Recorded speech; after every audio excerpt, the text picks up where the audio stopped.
ರಂಗಭೂಮಿ ಕಲಾವಿದ ಹಾಸ್ಯ ನಟ ರಾಜು ತಾಳಿಕೋಟೆ ಇನ್ನೂ ನೆನಪು ಮಾತ್ರ. ಇವತ್ತು ಹೃದಯಾಘಾತದಿಂದ ರಾಜು ತಾಳಿಕೋಟೆಯವರು ನಮ್ಮನ್ನು ಅಗಲಿದ್ದಾರೆ.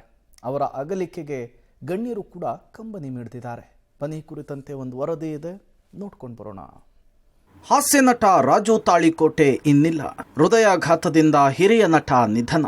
ಉತ್ತರ ಕರ್ನಾಟಕದ ದೇಸಿ ನಟ ಇನ್ನೂ ನೆನಪು ಮಾತ್ರ. ರಂಗಭೂಮಿ ಮತ್ತು ಎಲ್ಲರನ್ನ ನಗಿಸ್ತಾ ಇದ್ದ ಹಾಸ್ಯ ಕಲಾವಿದ ರಾಜು ತಾಳಿಕೋಟೆ ಉಸಿರು ಚೆಲ್ಲಿದ್ದಾರೆ. ಕಲಿಯುಗದ ಕುಡುಕನ ಯುಗಾಂತ್ಯವಾಗಿದೆ.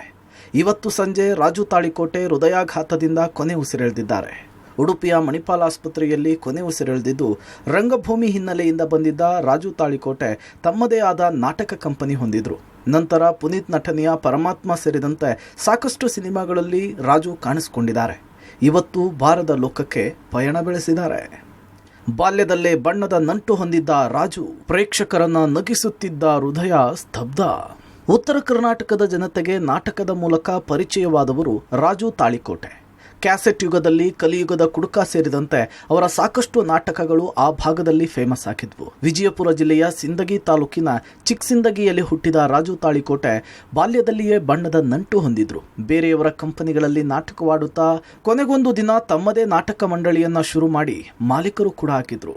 ಆ ಕಂಪನಿಯ ಮೂಲಕ ಸಾವಿರಾರು ನಾಟಕಗಳನ್ನ ವೃತ್ತಿ ರಂಗಭೂಮಿಗೆ ನೀಡಿದ್ದಾರೆ. ಉತ್ತರ ಕರ್ನಾಟಕದ ಬಹುತೇಕ ಜಾತ್ರೆಗಳಲ್ಲಿ ರಾಜು ನಾಟಕವಾಡಿದ್ದಾರೆ. ಕಲಿಯುಗದ ಕುಡುಕ, ಅಸಲಿ ಕುಡುಕ, ಕುಡುಕರ ಸಾಮ್ರಾಜ್ಯ, ಹೀಗೆ ಕುಡುಕರ ಕುರಿತಾಗಿ ಸರಣಿ ನಾಟಕಗಳನ್ನು ಆಡಿದವರು ರಾಜು. ಆ ಮೂಲಕ ಜನಪ್ರಿಯತೆ ಪಡೆದಿದ್ರು. ನಾಟಕಗಳಲ್ಲಿ ಅಭಿನಯಿಸುತ್ತಲೇ ಸಿನಿಮಾಗಳಲ್ಲೂ ಕೂಡ ರಾಜು ಕಾಣಿಸಿಕೊಂಡಿದ್ರು. ಅದರಲ್ಲೂ ಯೋಗರಾಜ್ ಭಟ್ ಅವರ ಬಹುತೇಕ ಸಿನಿಮಾಗಳಲ್ಲಿ ರಾಜು ತಾಳಿಕೋಟೆ ನಟಿಸಿದ್ದಾರೆ. ಪುನೀತ್ ರಾಜ್ಕುಮಾರ್ ನಟನೆಯ ಪರಮಾತ್ಮ, ದಿಗಂತ್ ನಟನೆಯ ಮನಸಾರೆ, ಪಂಚರಂಗಿ, ಹೀಗೆ ಸಾಕಷ್ಟು ಚಿತ್ರಗಳಲ್ಲಿ ರಾಜು ಅಭಿನಯಿಸಿದ್ದಾರೆ. ಕೇವಲ ರಂಗಭೂಮಿ ಮತ್ತು ಸಿನಿಮಾಗಳಲ್ಲಿ ಮಾತ್ರವಲ್ಲ, ಬಿಗ್ ಬಾಸ್ ಮೂಲಕ ಕಿರುತೆರೆ ಜಗತ್ತನ್ನು ಕೂಡ ಪ್ರವೇಶ ಮಾಡಿದ್ರು ರಾಜು. ಬಿಗ್ ಬಾಸ್ ಸೀಸನ್ 7ರ ಸ್ಪರ್ಧಿಯಾಗಿ ರಾಜು ಕಿರುತೆರೆಯ ಪ್ರೇಕ್ಷಕರಿಗೆ ಮನರಂಜನೆ ಕೊಟ್ಟರು. ಇವರ ಈ ಎಲ್ಲ ಸೇವೆಯನ್ನು ಗುರುತಿಸಿದ ಕರ್ನಾಟಕ ಸರ್ಕಾರ ರಾಜು ತಾಳಿಕೋಟೆ ಅವರನ್ನ ಧಾರವಾಡ ರಂಗಾಯಣಕ್ಕೆ ಅಧ್ಯಕ್ಷರನ್ನಾಗಿ ನೇಮಕ ಮಾಡಿತ್ತು. ಕೆಲವು ತಿಂಗಳಿನಿಂದ ಧಾರವಾಡದಲ್ಲಿಯೇ ಉಳಿದುಕೊಂಡು ಅವರು ರಂಗ ಚಟುವಟಿಕೆಗಳನ್ನು ನಡೆಸ್ತಿದ್ರು. ಬಿಗ್ ಬಾಸ್ ಸೀಸನ್ 7ರಲ್ಲಿ ಜೊತೆಗೆ ಒಂದೇ ಸೀಸನ್ಲಿದ್ದವ್ರು ನಾವು. ಅಂದರೆ ಇಡೀ ಸೀಸನ್ ಯಾರೆಲ್ಲ ನಾವೆಲ್ಲ ಭಾಗವಹಿಸಿದ್ರು ಸೀಸನ್ 7ನಲ್ಲಿ ಎಲ್ಲರ ಜೊತೆ ಒಂದು ಬಾಂಡಿಂಗ್ ಇದೆ. ಆ್ಯಂಡ್ ಎಲ್ಲರೂ ಸ್ನೇಹಿತರು. ರಾಜು ತಾಳಿಕೋಟೆ ಸರ್ ತುಂಬ ಸೀನಿಯರ್ ಇದ್ರು ಅದರಲ್ಲಿ. ಆ್ಯಂಡ್ ನಿನ್ನೆ ಶೂಟ್ ಮಾಡಿ ಎಲ್ಲ ಮುಗಿಸಿ ಬಂದಮೇಲೆ ರಾತ್ರಿ ಊಟ ಎಲ್ಲ ಮಾಡಿ ಅವರು ಒಂದು 11 ಗಂಟೆಗೆ ಟೀಮ್ ಜೊತೆ ಮಾತಾಡಿದ್ದಾರೆ. ನಾಳೆ ಎಷ್ಟು ಗಂಟೆಗೆ ಅಂತೆಲ್ಲ ಕೇಳಿದ್ದಾರೆ. ನಾವು ಅವ್ರಿಗೆ ಟೈಮ್ ಕೋಆರ್ಡಿನೇಟ್ ಮಾಡಿದ್ದೀವಿ.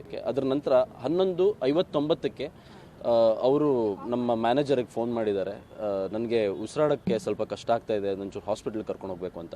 ಸೊ ಇಮಿಡಿಯೇಟ್ಲಿ ನಮ್ಮ ಕಾರ್ ತೊಗೊಂಡು ಅವ್ರನ್ನ ಅದೇ ಕಾರಲ್ಲಿ ಕೂರಿಸ್ಕೊಂಡು ನಾನು ಮತ್ತು ನಮ್ಮ ಟೀಮ್ನ ಇಬ್ಬರು ಹುಡುಗರು ಇಮಿಡಿಯೇಟ್ಲಿ ಹೆಬ್ರಿ ಹತ್ರ ಇರುವಂಥ ಹೆಬ್ರಿ ಹೆಲ್ತ್ ಕೇರ್ ಅನ್ನುವಂಥ ಹಾಸ್ಪಿಟ್ಲಿಗೆ ಕರ್ಕೊಂಡು ಹೋದ್ವಿ. ಅಲ್ಲಿ ಹೋಗ್ತಿದ್ದಂಗೆ ಆಲ್ಮೋಸ್ಟ್ ಅವ್ರ ಪಲ್ಸ್ ಫುಲ್ ಡೌನ್ ಆಗಿಬಿಟ್ಟಿತ್ತು. ಬಟ್ ಇಮಿಡಿಯೇಟ್ CPR ಎಲ್ಲ ಮಾಡಿ we got is pulse back. ಅದರ ನಂತರ ಇಮಿಡಿಯೇಟ್ ಮಣಿಪಾಲಕ್ಕೆ ಕರ್ಕೊಂಬಂದ್ವಿ. ಒಂದು 12:15 ಅಷ್ಟರಲ್ಲಿ ನಾವು ಹೆಬ್ರಿಯಲ್ಲಿದ್ವಿ. 1 ಗಂಟೆ ಅಷ್ಟರಲ್ಲಿ ನಾವು ಮಣಿಪಾಲಲ್ಲಿದ್ವಿ. ಅವರ ತಮ್ಮ ಬರ್ತಿದ್ದಂಗೆ ಅವ್ರ ಕೊನೆ. Bigg Boss winner Shine Shetty ನಟನೆಯ ಹೊಸ ಸಿನಿಮಾದ ಚಿತ್ರೀಕರಣಕ್ಕಾಗಿ ಉಡುಪಿಗೆ ಹೋಗಿದ್ದ ರಾಜು ಅವರಿಗೆ ಶನಿವಾರ ಮಧ್ಯರಾತ್ರಿ ಹಾರ್ಟ್ ಅಟ್ಯಾಕ್ ಆಗಿದೆ. ಕೂಡಲೇ ಅವರನ್ನು ಆಸ್ಪತ್ರೆಗೆ ಕರೆದುಕೊಂಡು ಹೋಗಿದ್ದಾರೆ. ಚಿಕಿತ್ಸೆ ಫಲಿಸದೆ ರಾಜು ಇಹಲೋಕ ತ್ಯಜಿಸಿದ್ದಾರೆ. ರಾಜು ನಿಧನಕ್ಕೆ ಯೋಗರಾಜ್ ಭಟ್ ಸೇರಿದಂತೆ ಅನೇಕರು ಕಂಬನಿ ಮಿಡಿದಿದ್ದಾರೆ. ರಂಗಭೂಮಿಯ ಧ್ರುವ ತಾರೆಯ ನಿಧನಕ್ಕೆ ಅನೇಕರು ಸಂತಾಪ ವ್ಯಕ್ತಪಡಿಸಿದ್ದಾರೆ. ಸದಾ ನಗಿಸುತ್ತಲೇ ಇದ್ದ ರಾಜು ಕಣ್ಮರೆಯಾಗುವ ಮೂಲಕ ಕಣ್ಣು ತುಂಬಿಸಿದ್ದಾರೆ. ಶರಣು Hulluru, entertainment bureau, public TV.